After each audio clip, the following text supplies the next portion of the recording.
Hello everyone, welcome back to Rolling Solo. My name is Adam Smith, and in this video we're going to be unboxing a game called Tapestry. It's a civilization building game designed by Jamey Stegmaier and published by Stonemaier Games. You'll see in the bottom right hand corner of the box, the Atoma Factory is a part of this, as it was in Scythe, which is another series of games very popular in the solo community. And within that, you were able to get one AI controlled opponent inside the core box which you went up against, but you were able to pick up individual AI controlled decks to control other factions. Well, in Tapestry, you're going to have two AI controlled civilizations inside the box to be able to go up against in a solo capacity. So without further ado, this video is going to cover all the components inside the game.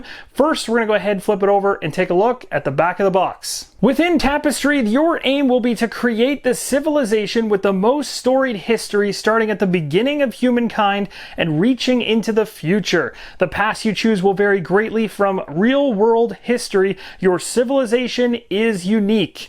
Up here it mentions 1 to 5 players, so solo play is right out of the box. 90 to 120 minutes to play. You'll be on the lower end of the spectrum for solo play once you become accustomed to the rules.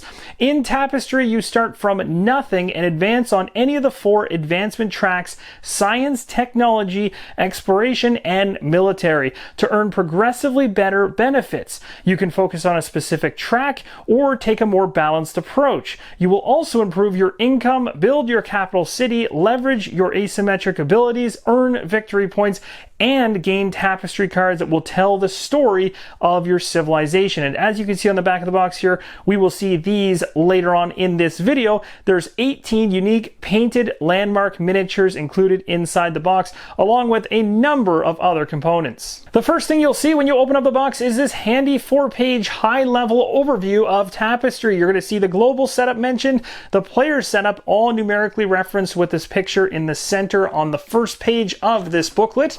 The next page talks specifically about gameplay. You'll see here income covered, advance, and as you move along into those advancement tracks like exploration, science, technology, and military all laid out to get a better understanding of how those work. Flipping it over to the back side, you will see buildings and capital cities covered, the other important notes, and the end game. Next up, you're going to find 2 identical reference guides. These sheets are inside the box to help you with the 4 different advancements within the game, as we went over earlier: exploration, science, technology, and military on the front. On the back side here, we have reference to the cards within the game. You'll want to keep one of these close to you when playing solo. If you're playing with more players, then you can put one on either side of the table for all players to reference. There are 2 of them, as I mentioned earlier, inside this box. Next up, we have a document that covers the rules of play for solo. This is the one that I am focusing on specifically, as this is the most important for the community here. And you can see the components involved, the introduction, the components that you actually have to remove from the game, and the setup steps. Now, these are in addition to the regular setup, but you'll notice right here it says set up as you would for a 3-player game, and then there's exceptions and changes throughout that setup. You've got the Shadow Empire at the bottom here. Now, if we go through the pages of this booklet, of which there's only about 4 total, this is not a long-winded read. You've got this right here in terms of the cards. They'll be flipped over. You'll be referencing certain icons in order to take the bot's turn. So all of this is covered right here. And then on the opposite side of this page here, we have the benefits, landmarks, the hex tiebreakers, so situations where there are ties, distance, conquer, and explore. Everything's nicely written out, lots of space, and it's not overly cluttered to get through. It won't take you long. And then on the back side here, we have traps, achievements, income turns, difficulty levels. Of course, with solo play is always important, because once you get accustomed to the easiest level of difficulty, you're going to want to probably ramp this up. We saw this in Scythe, and it was also very useful to be able to increase that. The next sheet you're going to run across while going through Tapestry is the Shadow Empire variant, and in this one it allows you to add a Shadow Empire AI controlled opponent into a 2-player game. This is going to add some more interaction to a game than what is otherwise normally realized between just 2 human players. So it throws a wrench into things and adds a little bit more. Now, there is some crossover probably in terms of how the Shadow Empire works with the 2-player, as it was also mentioned in the solo rules booklet. So the Shadow Empire might be used in terms of its terminology across the two different ways of playing there, with a single player or with two players.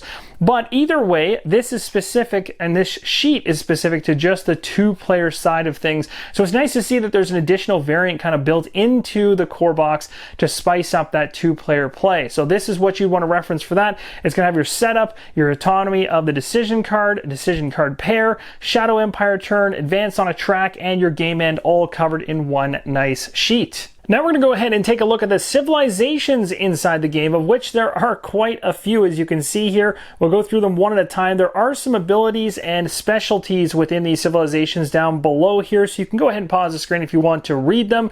There's also a lot of beautiful artwork on these cards as well, and the quality of these things are really nice. You can see there that that is not a regular print. That is extremely high quality. Almost, if I understand correctly, that could be PVC. This is a very highly durable card and definitely feels a lot better than a typical cardboard piece.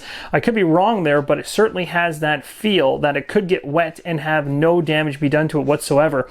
So we got the Alchemists right here first and foremost. Next up we have the Futurists. Then we have the Isolationists, the Mystics, the Architects, the Heralds, the Leaders, the Nomads, the Craftsmen, the Historians, the Merrymakers,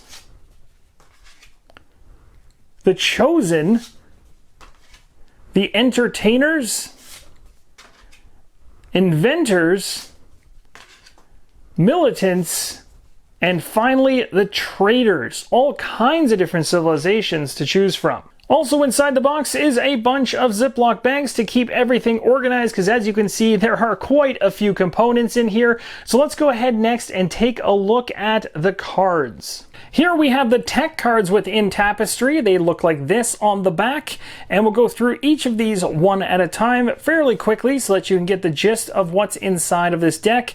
Again, I'm not going to stop for very long periods of time, but if you want to pause the screen, you sure can. And I want to show you some of the artwork on these cards as well as some of the cards involved.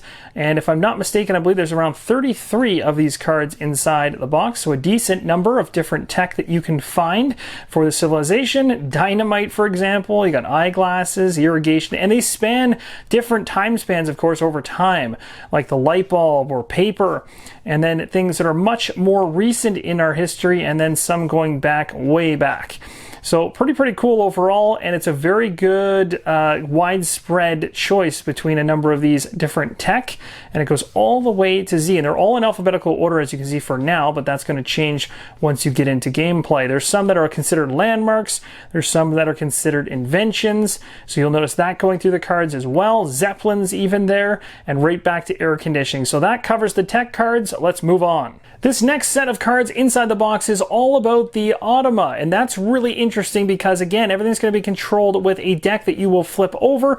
A lot of this iconography will not make much sense here in this unboxing, but this is what you're going to be referencing, flipping these cards over in order to control that. And this also likely comes into play with that two-player variant that we talked about as well earlier. You've also got some reference cards right here, like Conquer Neutral. Flipping this over to the other side, you've got Benefits. Over here, you've got your income turn, and flipping this over to the other side, advance a track. And here we have a set of reference cards, of which there are actually 6. And you know there's a 1 to 5 players in the box, so maybe there's the ability for a 6th player in the future. I'm not 100% sure on that. Flipping over to the opposite side, you've got your income turn and your advance turn. So everything referenced there at a high level for the players. Moving right along, we have a couple other cards here, which I believe are for reference, but might have to do with AI or that variant that we talked about earlier. That I'll have to wait and see. We got Conquerors on one side, flipping it over. You got the Engineers. You got your Explorers on this side. Flipping it over, you got your Scientists. Level 1 right here, flipping it over, another level 1, level 3, and level 4. Now, what makes me wonder about the 2 level 1 sides that I saw is I'm wondering whether or not it was supposed to be 1 and 2, and that's a misprint, but I'll have to double check when I actually go through the rules. That, again, is likely to be the difficulty, would be my guess, for the AI, but take that with a grain of salt because I could be incorrect. Next up, we're going to have a deck of cards that are very, very central to the Tapestry game, and that is the Tapestry cards themselves. And they have a back that looks like this. We're going to go ahead and go through each one of these one by one because they have some beautiful artwork on them. Again, you may not be familiar with the actual abilities on the cards. That's okay. I just want to show you roughly the types of cards involved in the game. They are absolutely stunning in terms of the artwork, and the look and feel of them really match the game. You'll see what the game board looks like soon enough, but it does have kind of a cartoony look to it, but also a very serious look to it as well. It's very, very nice. They've nailed a good middle ground on that. So I do enjoy what I've seen in the artwork thus far throughout the game. Even on the game box itself, it was quite beautiful. Look at that. That's a beautiful card. The Pirate Rule, Plea for Aid, Renaissance, all kinds of different great stuff. Revolution, Steam Tycoon. So this is really, really cool. I cannot wait to dive in and see how well thought out the solo play mode is in this one. And I do apologize for blasting past all the abilities down here. I don't believe that's going to give you too much information anyway. Oh, there's a bunch of traps in here. That sounds fun. But those are the Tapestry cards inside the game. Next up are these absolutely beautiful dice for Tapestry, very high quality, they look great. You can actually pick up more of these dice in single packs outside of the base box if you so wish, so you can give each player a set of 3, but if you're playing solo, you'll only need a single set, and that's what comes inside the box. This die right here is the science die, so you'll be rolling this for any science die rolls you need to perform, and then military-based dice are these ones right here, typically used when conquering. There are 6 capital city mats inside the box. The mountain is the first of them. The wetland is another. Tropical is the third. Desert is the fourth. Grassland is the fifth. And finally, forest is the sixth. This board is called the Landmark board. You're going to be placing all your landmark miniatures on top of the matching slots of this board. We're going to be taking a look at the miniatures later on, but this is where they sit at the beginning of the game. This mat is called the Income mat, and every player is going to have one of these in front of them. There are 5 inside the box. This next mat is very important for a solo player as it's specific to the AI-controlled opponent inside of the game. You'll also see that I was incorrect about the level 2 for those cards I was talking about earlier. Level 2 is actually specified right on this mat already. Here is a look at one of 3 of the punch boards inside the game that are filled with tiles for Tapestry. And you'll see some really awesome artwork. They've even got some shadowing here underneath the clouds to give it some depth, which I really appreciate. And as you go through these 3 sheets, they all have varying art styles and changes to the tiles themselves, which is pretty awesome. So you'll be punching all of these out in order to get ready to play. And here is a high-level view of the Tapestry board. You'll see in the top right-hand corner 4+ players for this side of the board. It's a double-sided board. We'll talk about the other side in a second. You got your advancement tracks here for technology, exploration, science, and military. You got your score track along the outside, your central area here to place all those tiles we talked about in the punch-out sheets earlier.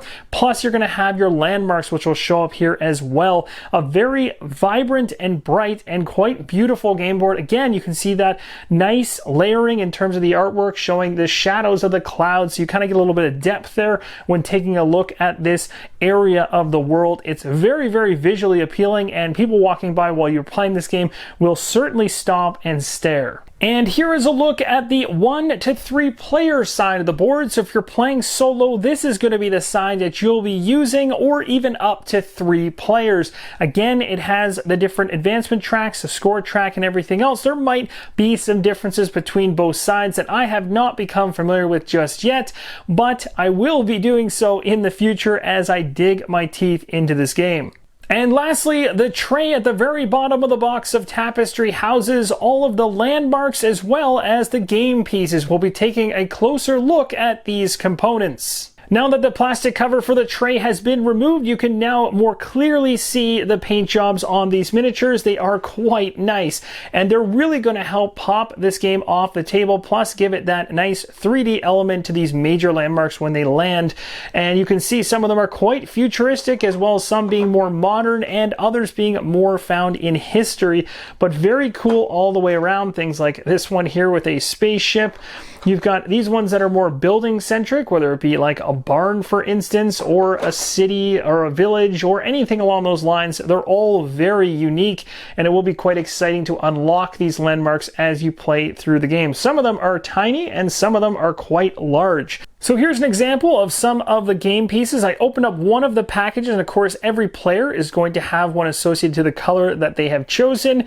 And taking a look at the background here, we have gray, green, blue, and red in terms of the different colors that the players could choose from. So everything you saw in my hand there is equal in terms of number and look for each of the different players. Every player playing Tapestry will get a set or one of each of these resource tracker tokens. You'll see the yellow ones represent gold or coins, the gray represents workers, the brown represents food, and the red star represents culture. And you'll notice, as I just mentioned, shapes apply here, makes things even easier to reference, but with 5 players, everyone will be getting one of these each. Inside of Tapestry, there are 4 different income buildings, and they come in 4 different packs. This is the first pack, and these represent farms. And there is a number of them. As you can see, it entirely fills up my hand. These next income buildings are considered to be houses, and these buildings are markets.